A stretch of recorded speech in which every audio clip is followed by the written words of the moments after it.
अकेले ना मायके जाया करो। अजय और सोनी की शादी को अभी कुछ ही दिन हुए थे और घर में नई नई खुशियां आई थी। सोनी अपने नए घर में सबके साथ घुल मिल रही थी।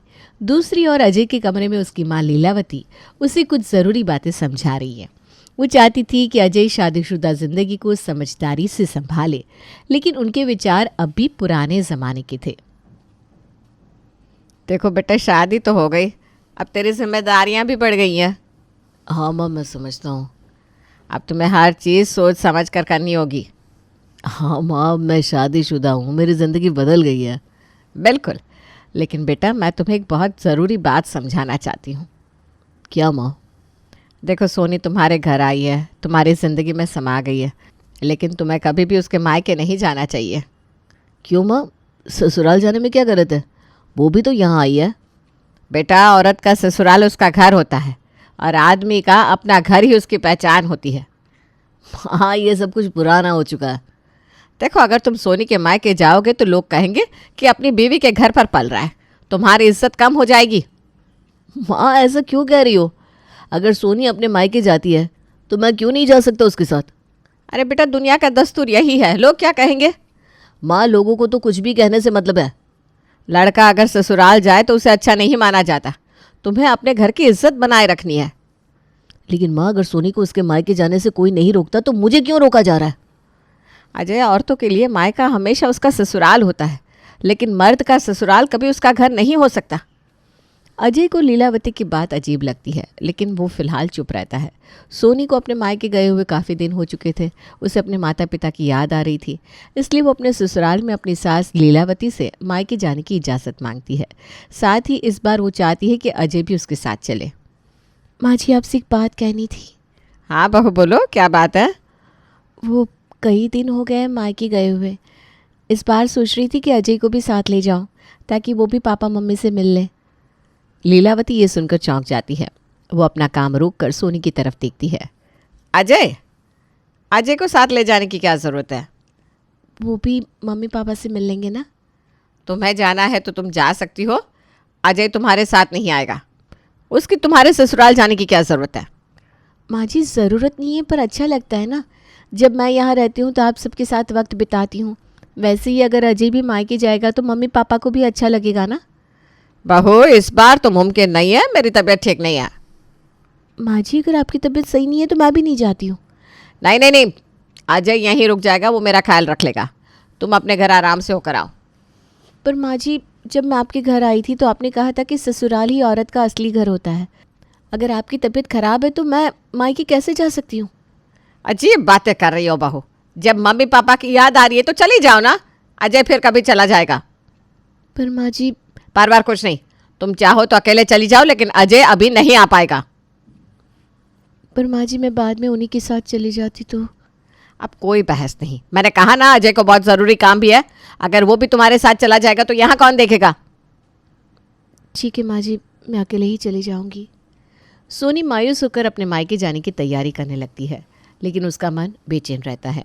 जब वो वहाँ पहुँचती है तो उसकी माँ अनीता उसे देखकर पहले तो खुश होती है, लेकिन फिर ताने मारना शुरू कर देती है। उन्हें ये बात खटकती है कि सोनी अकेले आई है।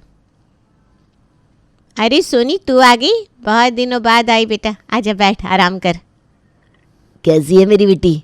मैं ठीक हूँ पापा, बस आप सबकी बहुत याद आ रही थी इसलिए आ गई। अच्छा, अकेले आई? अजय कहाँ है बेटा? अजय ऑफिस में बिजी थे तो आ नहीं पाया। यार, फिर तूने उसे लाने से मना कर दिया? अरे मम्मी, ऐसी बातें क्यों कर रही हो? बेटा, ज़माना बदल गया है, लेकिन कुछ बातें अभी भी वही है। मम्मी, मुझे मालूम है। तो ये भी मालूम होगा कि शादी के बाद जब बेटी मायके आए तो उसके साथ उसके पति का भी आना ज़रूरी होता है। मम्मी, उन्हें ऑफिस का काम था इसलिए नहीं आ पाया। क्या हो गया, अगली बार आ जाएंगे ना। ऐसा भी क्या काम? कम से कम पहली बार तो साथ आना चाहिए था। हाँ दीदी, कहीं ऐसा तो नहीं कि जीजा जी को मायके आने से तुम्हारी इज्जत कम होती लगती हो। अरे नहीं यार, ऐसी कोई बात नहीं है। अजय को कोई दिक्कत नहीं है, बस वो काम में बिजी थे। काम में बिजी थे या तूने ही कहा कि तुम अकेले चली जाओगी? लगता है ससुराल वालों ने तेरी सोच भी बदल दी। मम्मी, ऐसा कुछ भी नहीं है। हाँ, ससुराल में अब मेरी जिम्मेदारियां बढ़ गई हैं, लेकिन इसका मतलब ये नहीं कि मैंने अपने मायके को छोड़ दिया। बेटा तेरी माँ बस ये कह रही थी कि जब तुम मायके आए तो अजय को भी लाया कर। हाँ, क्या हमने दामाद जी से मिलने का हक खो दिया है? ऐसी कोई बात नहीं मम्मी, अगली बार अजय को साथ लेकर आऊँगी पक्का। सोनी ने कुछ दिन अपने मायके में बिताया और फिर वापस ससुराल लौट आई। उसका सारा वक्त अब घर की जिम्मेदारियां निभाने में बीत रहा था। एक दिन उसकी दोस्त मंजू, जो उसके मायके के पास ही रहती है, वो सोनी और अजय को एक खास मौके पर आमंत्रित करती है। हेलो। हाय सोनी, कैसी हो? मैं ठीक हूँ, तुम कैसी हो? मैं भी ठीक हूँ। सुना है तुम ससुराल लौट आई हो? हाँ, कुछ दिन पहले ही वापस आ गई, अब काम में लगी हूँ। तुम बताओ, सब कैसे है? सब अच्छे। बस एक बात बतानी थी। हाँ हाँ, बताओ ना, क्या बात है? हमारी एनिवर्सरी आ रही है और मैं चाहती हूँ कि तुम और अजय हमारी पार्टी में ज़रूर आओ। एनिवर्सरी? ये तो अच्छा है, लेकिन अजय को लाना थोड़ा मुश्किल होगा, वो ना काम में बहुत व्यस्त है। अरे कोई बात नहीं, तुम अकेली आ सकती हो, लेकिन क्या तुम उसे बुलाने के लिए ज़रा मनाओगी? उसे आना तो चाहिए ना। अब मैं कोशिश करूँगी, लेकिन अजय का क्या कहना होगा ये मुझे नहीं पता। ठीक है सोनी, तुम कोशिश करना, मैं समझ सकती हूँ। सोनी जानती थी कि अजय को लेकर उसे एक बार फिर अपनी सास का सामना करना होगा। वो अजय से ये बात कहेगी, लेकिन उसे डर था कि उसकी सास फिर से किसी कारण से अजय को जाने नहीं देगी। अजय, मुझे तुमसे कुछ बात करनी है। क्या हुआ, सब ठीक तो है? मेरी दोस्त मंजू की एनिवर्सरी है और उन्होंने हमें पार्टी में बुलाया है। वो चाहती है कि तुम भी साथ चलो। एनिवर्सरी? मुझे लगता है इस समय मुझे बहुत ज़्यादा काम है। प्लीज़ अजय, तुम एक दिन के लिए तो जा सकते हो ना। तुम्हारी वजह से मैं भी उनके साथ अच्छा समय बिता पाऊँगी। ठीक है, लेकिन माँ से पूछ लो फिर बताना मुझे।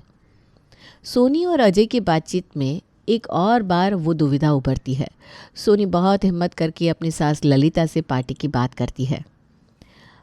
माँ जी, मुझे आपसे बात करनी थी। हाँ, क्या बात है बहू? वो मेरी दोस्त है ना मंजू, उसकी एनिवर्सरी है और उसने हमें पार्टी में बुलाया है। वो चाहती है कि अजय भी वहाँ आए। कहाँ रहती है मंजू? मेरे मायके के पास ही रहती है। मायके के पास रहती है? कब जाना है? परसों। तो फिर तुम्हें अकेले ही जाना पड़ेगा, अजय तो नहीं जा पाएगा। पर क्यों माँ जी? ये तो एक अच्छा मौका है जब अजय भी दोस्तों के साथ समय बिता सकता है।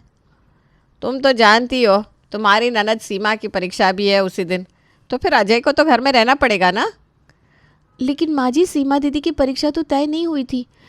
क्या हम अजय को एक दिन के लिए नहीं छोड़ सकते? देखो, ये सब बहाने नहीं चलेंगे। अजय को घर में रहना पड़ेगा।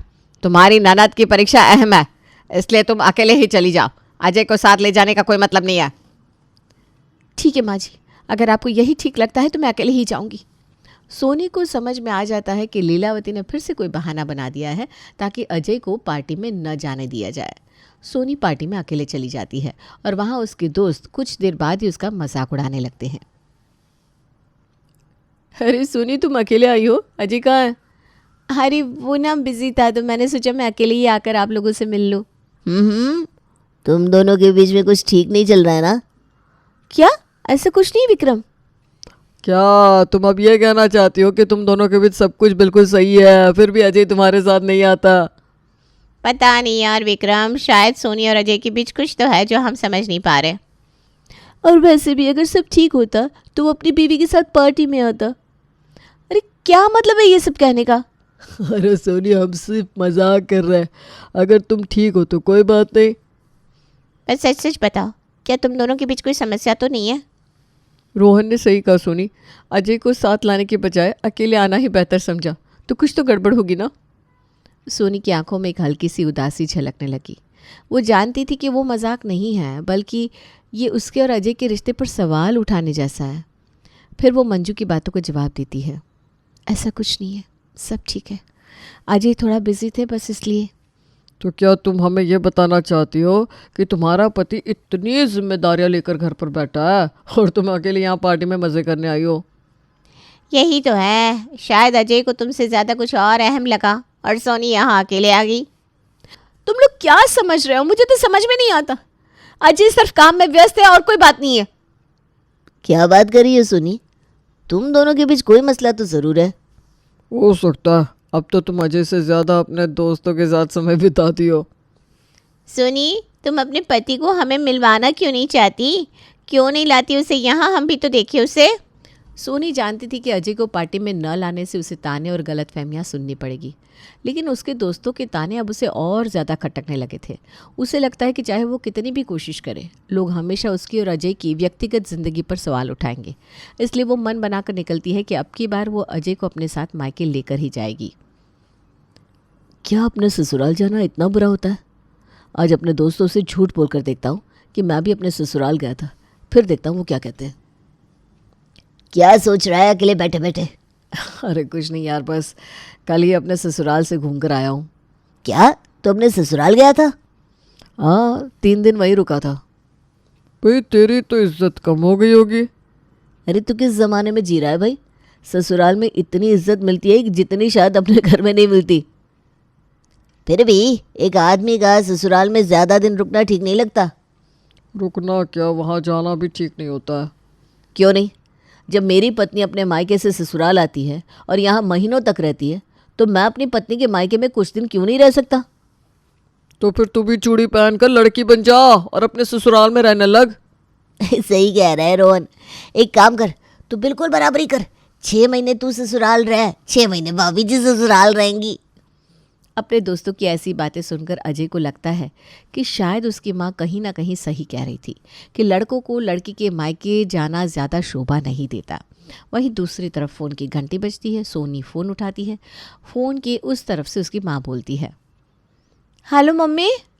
हेलो बेटा, कैसी हो? मैं ठीक हूँ मम्मी, आप कैसी हैं? मैं भी ठीक हूँ बेटा। सुन, मुझे ना तुम्हें कुछ ज़रूरी बात बतानी है। क्या हुआ मम्मी, सब ठीक तो है ना? हाँ हाँ, सब ठीक है। दरअसल हम इस बार रोहन का जन्मदिन तुम्हारे ससुराल में मनाएंगे। क्या? रोहन का जन्मदिन हमारे घर में? हाँ, और मैं चाहती हूँ कि तुम किसी को भी इस बारे में ना बताओ। वैसे भी अजय तो घर आते नहीं, तो क्यों ना हम सब तुम्हारे ससुराल में ही रोहन का जन्मदिन मनाएं। लेकिन मम्मी, क्या ये ठीक होगा? बिल्कुल बेटा, हमारे दामाद जी तो हमेशा काम में व्यस्त रहते हैं और तुम भी जानती हो कि घर आने में कितनी नाक सिकोड़ते हैं। इसलिए इस बार तो रोहन का जन्मदिन तुम्हारे ससुराल में ही मनाएंगे। तुम घबरा मत, सब आराम से होगा। ठीक है मम्मी, मैं किसी को कुछ नहीं बताऊंगी। सोनी फ़ोन रखने के बाद सोच में पड़ जाती है। अगर ये सब अजय को पता चला तो क्या होगा, लेकिन वो जानती है कि उसकी माँ के फैसले के खिलाफ जाना भी तो सही नहीं होगा। अब अपने ससुराल में होने वाले इस अचानक से बदलाव के लिए सोनी अपने आप को तैयार कर लेती है।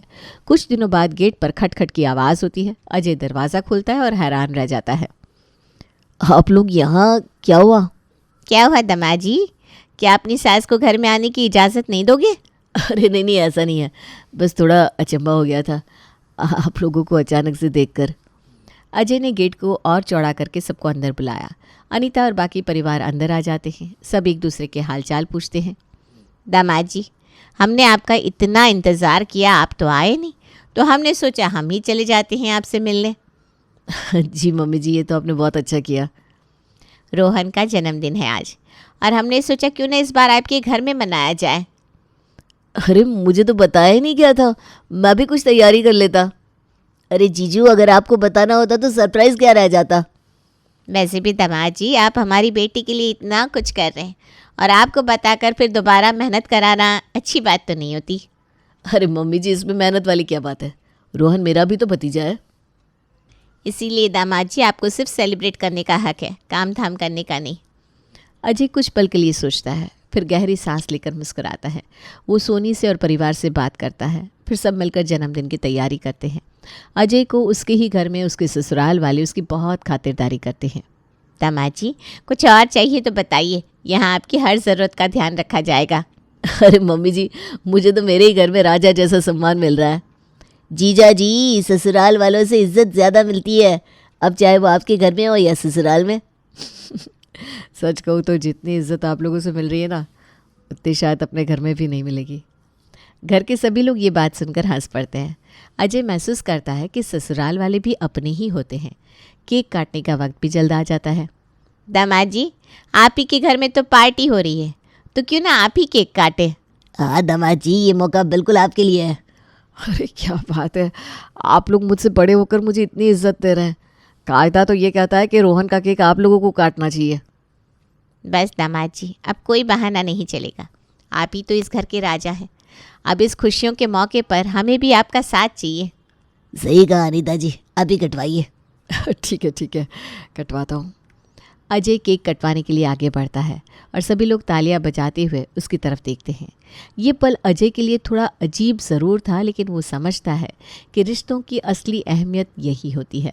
रात को जब अनीता और उनका परिवार जाने लगता है, तब वो अजय और उसकी माँ ललिता को ढेर सारा तोहफा दे जाते हैं, जिससे अजय और ललिता को एहसास होता है कि ससुराल वालों से अच्छे रिश्ते रखना गलत नहीं है, बल्कि इससे प्यार बढ़ता है। और अगले दिन ललिता अपनी बहू सोनी और बेटे अजय को लेकर सोनी के घर पहुंच जाती है।